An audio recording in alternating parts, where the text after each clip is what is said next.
Oi, gente. Bom, vamos dar continuidade aqui à nossa análise da prova do Enem, agora entrando mais especificamente, no conteúdo de história, certo? Vamos comentar com vocês os 10 assuntos mais cobrados na história do Enem. Vamos dividir aí em dois vídeos, para não ficar grande demais, tá? O primeiro do número 1 até o número 5, depois do número 6 até o número 10, certo? Os 10 mais importantes. Bom, então vamos lá. Se você for pensar em termos dos 10 conteúdos de história, mais cobrados na história do Enem, ou seja, desde 1998 até hoje, ou seja, já vão aí mais de 20 anos de Enem, e felizmente participei de todos os Enem, desde 1998 até hoje, e se Deus quiser mais alguns anos. Muito bem, então olha só, a gente teria em primeiro lugar, primeiríssimo lugar, tá? Escravidão. Escravidão é, na área de história, o assunto mais cobrado em toda a história do Enem. Todos os Enems, todas as provas do Enem, de 1998 até o último Enem, todas as provas do Enem tiveram alguma questão sobre escravidão. No mínimo, uma questão sobre escravidão. Algumas provas, mais de uma questão sobre escravidão. Presta atenção. Em algumas provas, mais de uma questão sobre escravidão. Ou seja, nós temos mais questões sobre escravidão no Enem do que provas. Então é mais ou menos assim, 21 anos de prova, 22 questões de escravidão, certo? Então tem mais questão sobre escravidão do que prova. Significa o seguinte, que vai ter uma questão sobre escravidão na sua prova, ponto final. Beleza? Vai ter. Uma das questões da prova de história de humanas vai ser escravidão. Ponto. Certo? É uma tradição, vamos chamar de tradição, gente? Que existe desde o primeiro Enem. E evidentemente que isso cai de várias formas, escravidão no período colonial, escravidão no período imperial, Então eu estou considerando a escravidão como um todo. No Brasil, desde o surgimento da escravidão no finalzinho do século XVI até o final da escravidão no final do século XIX, São pelo menos 300 anos de escravidão no Brasil, Então aparece de diversas formas. O surgimento, o início da montagem da exploração escravista no Brasil, com o açúcar, na segunda metade do século XVI, e aí depois se estende para a mineração no século XVIII, depois para o café e vai aquela coisa toda, não é isso? E evidentemente que uma coisa super importante de lembrar, eu vivo falando isso para os alunos, mas é bom repetir sempre, a escravidão é uma instituição da sociedade, ou seja, a sociedade da época permitia, legalizava e regulamentava essa instituição, E, portanto, na medida em que a sociedade muda e a forma como a sociedade compreende, aceita ou não aceita a escravidão muda.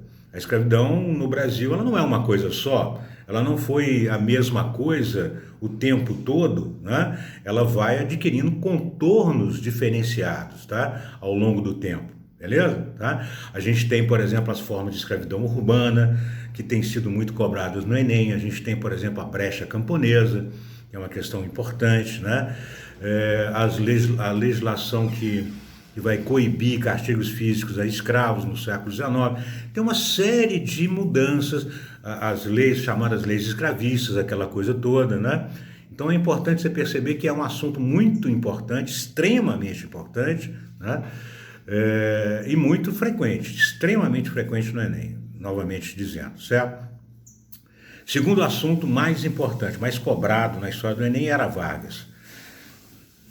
Era Vargas é um período também bastante importante da história do Brasil, em que mudanças significativas aconteceram, episódios, fatos, reestruturações, uma série de coisas muito importantes, O que a gente chama de Era Vargas? Era Vargas é o período entre 1930 e 1945, Da chegada da Aliança Liberal com o seu Getúlio Vargas à frente, ao poder pelo golpe civil-militar de 1930, de revolução não tem nada, só o nome, né?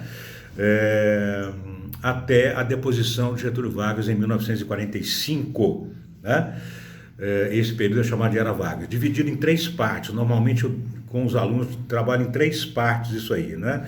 O chamado período constitucional, né? Ou melhor, o chamado período provisório, o governo provisório Vargas, de 30 a 34, né? Com o golpe de 30, depois a Constituição de 34, que dá a Getúlio mais um mandato constitucional, não um mandato eleitoral. Getúlio chegou ao poder por um golpe de Estado, permaneceu no poder por um mandato constitucional dado a ele pela Constituinte, certo? E depois o golpe de 37, né, com o Plano Cohen, aquela história toda, certo? E o Estado Novo. O Estado Novo, portanto, de 37 a 45, o último período da Era Vargas, né? Trabalhismo, populismo, né? A apropriação do discurso do trabalhador, né? Trabalhadores do Brasil, aquela coisa toda, em que ao mesmo tempo em que ele acena, né, aos trabalhadores, ele cala a voz do movimento trabalhista, né? Ele controla os sindicatos, ele proíbe greves, né? Essa curiosa relação populista, né? Ou seja, eu me aproprio da voz do trabalhador, né?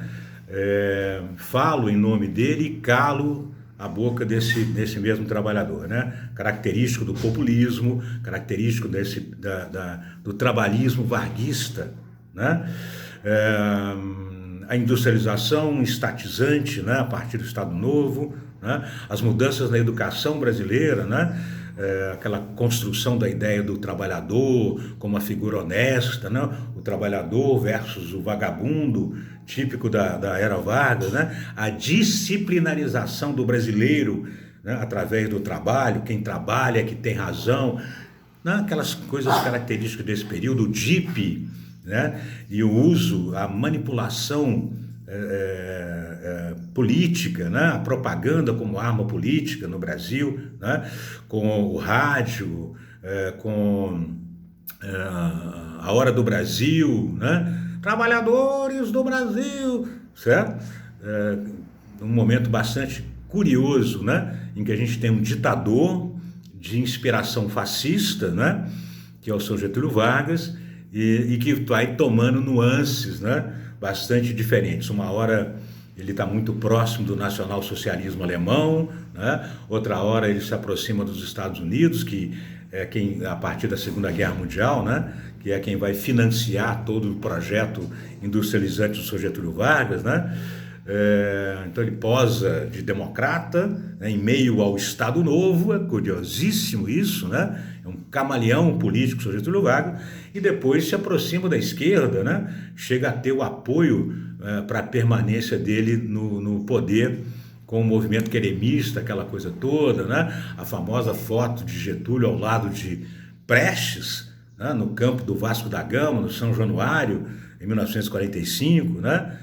Então essas mudanças do Sr. Getúlio Vargas são muito curiosas e muito exploradas em prova, tá? Terceiro assunto, período militar, né? Ditadura militar no Brasil, de 64 a 85, né? Também um período muito comum no Enem, não esteve presente no Enem o ano passado, já aconteceu outras vezes ao longo da história do Enem, né? Então deve aparecer de novo, provavelmente vai aparecer de novo, né? É claro que é um dado que politicamente está muito na moda, vamos dizer assim, né? No Brasil dos últimos anos, é claro, todo mundo sabe por quê.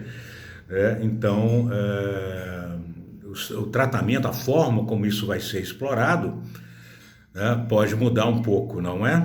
Tá? Mas certamente é um assunto muito importante e vai aparecer, né? A questão econômica, o milagre brasileiro, né?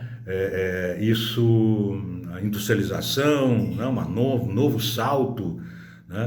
Estatizante no Brasil, nos períodos em que mais se teve a criação de estatal no Brasil, né? É o período Vargas, depois o período militar, depois o período Lula, mais recentemente, né?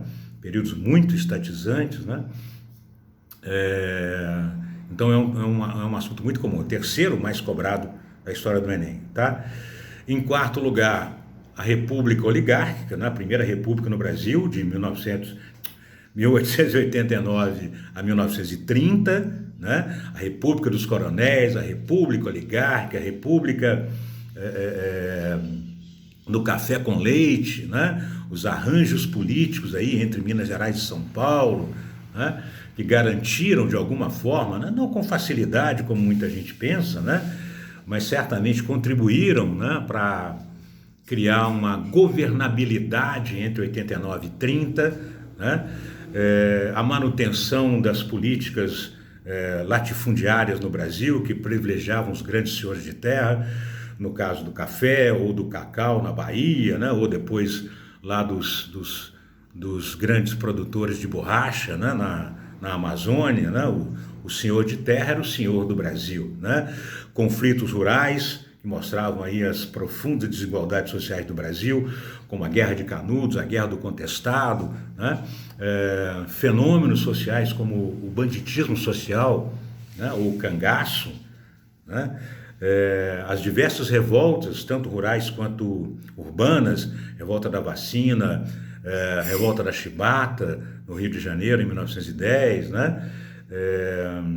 São assuntos bastante importantes. As mudanças no Brasil com a Primeira Guerra Mundial, né? A substituição de importações, o início do processo mais significativo de urbanização no Brasil, o crescimento de São Paulo, industrial de São Paulo a partir da Primeira Guerra Mundial, né? A crise dos anos 20, o movimento tenentista, tudo isso é assunto de ponta no Enem, né? E vale a pena você ficar por dentro, tá? E para terminar essa primeira parte, Antiguidade Clássica. Gente, a Antiguidade Clássica nós estamos falando especialmente, é claro, de Grécia e Roma, né? Com relação a Grécia e Roma, primeiro, ao nome, Antiguidade Clássica, ou seja, é um assunto clássico, é basal, é estrutural, né?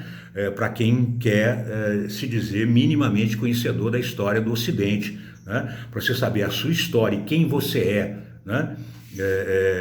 Do ponto de vista cultural, você tem que saber alguma coisa sobre Grécia e Roma, né? Nós falamos uma língua que vem do antigo latim falado pelos romanos, temos uma herança greco-romana gigantesca, né? E na área de humanas, não se esqueçam, isso cai não só em história, pode aparecer em filosofia, extremamente frequente em filosofia, por razões óbvias, né? Ou em sociologia, beleza? Então merece toda a sua atenção esse conteúdo da Antiguidade Clássica, conteúdo muito comum que pode ser cobrado em toda a prova de humanas, desde não só sociologia, filosofia e história, até em português também é lógico, né? O português é uma língua neolatina, portanto a influência do latim é muito grande na língua, né? E palavras gregas, falamos centenas, mais do que centenas, milhares de palavras gregas, de origem grega, né? Radicais gregos e tudo mais na língua portuguesa. Então é um assunto extremamente importante, né? Se preocupe com o legado cultural greco-romano, se preocupe com as questões filosóficas, evidentemente, especialmente na Grécia, com as questões expansionistas romanas, né? Com o etnocentrismo, tanto grego quanto romano, com as estruturas típicas como a República Romana, a democracia na Grécia, né? São todos assuntos muito importantes que vale a pena você dominar, ok? Tá? Então é isso aí, gente. Vamos ficar por aqui, já está ficando meio longo o vídeo, e a gente volta com a segunda parte do 6º até o 10º lugar dos assuntos mais cobrados no Enem. Valeu? Grande abraço, obrigado, até mais.